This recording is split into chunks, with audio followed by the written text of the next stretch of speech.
Hi, this is July 13th. ഇക്കാക്കയുടെ ഉമ്മയുടെ birthday ആണെന്ന്. ഉമ്മമാര് നമ്മുടെ ബർത്ത്ഡേസ് ഓർത്ത് വെച്ചിരിക്കുന്നത് സർപ്രൈസ് തരുന്നതൊക്കെ ഓക്കെ, പക്ഷെ തിരിച്ച് അങ്ങനെ ഉണ്ടാവാറില്ലല്ലോ. ഇന്ന് ഉച്ച കഴിഞ്ഞപ്പോഴാണ് ഉമ്മ പെട്ടെന്ന് പറഞ്ഞത് ഇന്ന് എന്റെ ബർത്ത്ഡേ ആണ്. കാര്യം ഉമ്മ പോലും മറന്നു പോയായിരുന്നു. അപ്പൊ ഞങ്ങൾ ഓൾറെഡി നാത്തുവിന്റെ വീട്ടിലായിരുന്നു.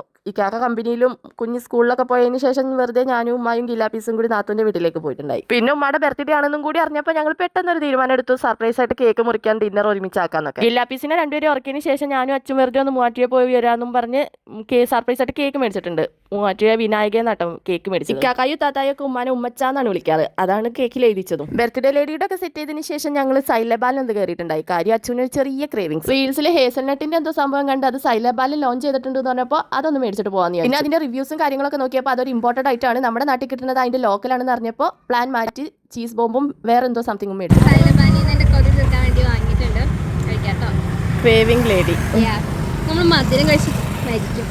കേക്കായി, ഡെസേർട്ടായി, മധുരപ്രിയര് ഹാപ്പിയായി. ഞാൻ നേരത്തെ പറഞ്ഞില്ല ഡിന്നർ ഒരുമിച്ചാക്കാന്ന്. അപ്പോൾ പിന്നെ മന്തി ആക്കാന്ന് വിചാരിച്ചു. മന്തിക്കാണെങ്കിൽ സെക്കൻഡ് ഓപ്ഷൻ ഇല്ല. മൂവാറ്റുപുഴ അൽഡ്രീമെന്നാണ് മന്തി മേടിച്ചത്. എന്തൊക്കെ പറഞ്ഞാൽ അൽഡ്രീമിന്റെ തട്ട് താണ് തന്നെ ഇരിക്കുമല്ലോ. നാത്തുവിന്റെ വീട്ടിലാണ് ഇപ്പോൾ ഓൾറെഡി ഉമ്മ എന്ന് പറഞ്ഞല്ലോ. അങ്ങോട്ട് കേക്ക് കൊണ്ടുപോയി കഴിഞ്ഞാൽ ഉമ്മ കാണും. അതുകൊണ്ട് തന്നെ ഞങ്ങൾ തൊട്ടടുത്ത വീട്ടിൽ കേക്ക് വെച്ച് വീട്ടിലേക്ക് പോയി. അപ്പോഴേക്കും ഗില്ലാപ്പീസൊക്കെ എണീച്ചിട്ടുണ്ടായി. ഇനി ഞങ്ങൾക്ക് അൽഫാമും കൂടി മേടിക്കാനുണ്ടായി. നാത്തുവിന്റെ വീടിന്റെ തൊട്ടടുത്തുള്ള ഷോപ്പിൽ പോയി അൽഫാം മേടിച്ചു. എന്തിനാണ് മന്തി മേടിച്ചിട്ട് അൽഫാം എന്നല്ലേ? ഈ നിൽക്കുന്ന മഹത് വ്യക്തി മന്തി കഴിക്കില്ല. ഞങ്ങളെക്കാളും നന്നായിട്ട് ആസ്വദിച്ച് കഴിച്ചുകൊണ്ടിരുന്നതാണ്. പെട്ടെന്ന് നമുക്ക് അതിനോടൊരു വെറുപ്പായി പോയി. വൈകിട്ട് 4 മണിയോളായി. അച്ചു ലഞ്ച് സ്കിപ്പ് ചെയ്തു എന്ന് പറഞ്ഞ് തലേന്നത്തെ ചിക്കൻ കറി ചൂടാക്കി. തൊട്ടടുത്ത് മീമ ഹോർലിക്സും കാച്ചണം. ചോറും ചിക്കൻ കറിയും അച്ചാറും എല്ലാം കൂടി കണ്ടപ്പോൾ അച്ചുവിന് ഒരു കമ്പനി കൊടുക്കാന്ന് വിചാരിച്ചു. അതുകൊണ്ട് തന്നെ ഒരു വലിയ പാത്രത്തിൽ ചോറിട്ട് ചിക്കൻ കറിയും തൈരും ഒഴിച്ച് ഞങ്ങൾ ഒരു പാത്രത്തിൽ തന്നെ കഴിച്ചു. നല്ല എരിവുള്ള ചിക്കൻ കറിയും പ്ലസ് തൈരും എനിക്ക് ഭയങ്കര ഇഷ്ടമാണ്. തൈരിൽ ഇച്ചിരി ഉപ്പും പഞ്ചസാരയും കൂടി ചേർക്കണം. സൈഡിൽ ഇവരെല്ലാവരും കൂടി ഇരുന്ന് ചായയും ഉണ്ണിയപ്പവും കഴിക്കണം. ഞാൻ നേരത്തെ പറഞ്ഞില്ലേ, ചിക്കൻ കറിക്ക് ഭയങ്കര എരിവായിരുന്നു. അതൊന്നും ബാലൻസ് ആവാനും കുഞ്ഞടക്കം എല്ലാവർക്കും അൺസഹിക്കബിൾ ആയതുകൊണ്ടും ഞങ്ങൾ ചീസ് ബോംബ് എടുത്തു. ഇതിന്റെ ടേസ്റ്റ് പിന്നെ പറയണ്ടല്ലോ. ന്യൂട്ടല്ലയുടെ ഒരു ബോട്ടിൽ അങ്ങനെ തന്നെ ഞങ്ങളുടെ മുന്നിൽ വെച്ച അപ്പം തന്നെ കാലിയാക്കണ ഞങ്ങളുടെ കയ്യിലാണ് ഇത് കിട്ടിയേക്കുന്നത്. പിന്നെ പറയണ്ടല്ലോ, ഞങ്ങളുടെ കൂട്ടത്തിൽ ഏറ്റവും ചോക്ലേറ്റ് ലവേഴ്സ് അച്ചും കുഞ്ഞു തന്നെയായിരിക്കും. ഞങ്ങളെല്ലാവരും ചോക്ലേറ്റ് ലവേഴ്സ് ആണെങ്കിൽ കൂടി ഇത്രയും പൈസ ഒക്കെ സ്പെൻഡ് ചെയ്തിട്ട് ഇങ്ങനത്തെ ഡെസേർട്ട് ഒന്നും കഴിക്കാൻ ഞങ്ങൾ ആരും തുനിയാറില്ല. ആ പൈസ ഉണ്ടെങ്കിൽ ഒരു ഷവർമ മേടിക്കാം, ഒരു കുഴിമന്തി മേടിക്കാം. ആ ടീംസാണ് ഞങ്ങൾ. അങ്ങനത്തെ ആരെങ്കിലും ഉണ്ടെങ്കിൽ കമന്റ്. പിന്നെ രാത്രി ആയപ്പോൾ ചെറിയൊരു ഡ്രാമ ഒക്കെ കളിച്ച് വീട്ടിലേക്ക് പോവുകയാണെന്നുള്ള വ്യാജന ഉമ്മാനെ കൊണ്ട് പറഞ്ഞിടിച്ച് ഞങ്ങൾ സർപ്രൈസ് ആയിട്ട് കേക്ക് കൊടുത്തു. Happy birthday to you, happy birthday to U.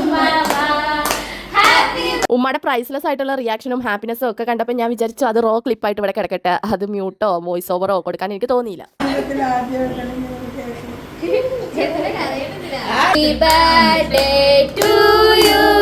ഉമ്മ ഭയങ്കരമായിട്ട് ഇമോഷണൽ ആയി പോയിട്ടോ. എനിക്ക് ആദ്യമായിട്ടാണ് ഒരു കേക്ക് കിട്ടുന്നത്. ജീവിതത്തിൽ ആദ്യമായിട്ടാണ് ഇങ്ങനെയൊക്കെ ഒരു സർപ്രൈസ് എന്നൊക്കെ പറഞ്ഞ് ഉമ്മ കറിയൊക്കെ ചെയ്തു.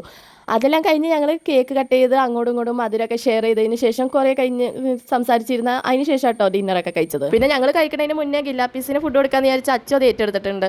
പിന്നെ ഞങ്ങൾക്കുള്ള ഫുഡും വിളമ്പി വെച്ച് പിന്നെ ക്ഷമയില്ലാത്തൊരു കൈകളാണ് ഇപ്പോൾ ആ പാത്രം വലിച്ചുകൊണ്ട് പോണത്. ഇത്രയും നല്ല അൽവി മന്തി ഉണ്ടായിട്ട് അൽഫാം കഴിക്കണ കൊച്ചു ബർത്ത്ഡേ ലേഡീനെ ആദ്യം തന്നെ ഇരുത്തിയിട്ടുണ്ടായി ഭക്ഷണം കഴിക്കാനായിട്ട്. പിന്നാലെ ഞങ്ങൾ എല്ലാവരും കഴിക്കാനിരുന്നു. മന്തിയൊക്കെ ആയതുകൊണ്ട് കുഞ്ഞിനെ ആരും നിർബന്ധിക്കുക പോലും വേണ്ട. അത്രയ്ക്ക് അങ്ങോട്ട് പ്രോത്സാഹിപ്പിക്കുകയല്ല, എന്നാലും വല്ലപ്പോഴും കുഴപ്പമൊന്നുമില്ല. പിന്നെ ഞങ്ങൾ ഇതാ കാത്തിരുന്ന് സൈലബാൻ്റെ 2 ഐറ്റംസ് മേടിച്ചായിരുന്നല്ലോ. അതിൽ സെക്കൻഡ് ഐറ്റം എടുത്തിട്ടുണ്ട്. ശ്രീനങ്ങാണ്ട് പേരുള്ള ഒരു ഡെസേർട്ടായിരുന്നു. ഇതിനേക്കാളും എനിക്ക് പേഴ്സണലി ഫേവറേറ്റ് ആയിട്ടുള്ളത് ചീസ് ബോംബ് തന്നെയാണ്. അങ്ങനെ ഡെസേർട്ടും കൂടി കഴിച്ച് ഞങ്ങൾ ഞങ്ങളുടെ വീട്ടിലേക്ക് പോയിട്ടുണ്ടായി. ഇത്രയൊക്കെ ഇന്നത്തെ വീഡിയോ. ഇഷ്ടപ്പെട്ടെങ്കിൽ ലൈക്ക് ചെയ്യണേ.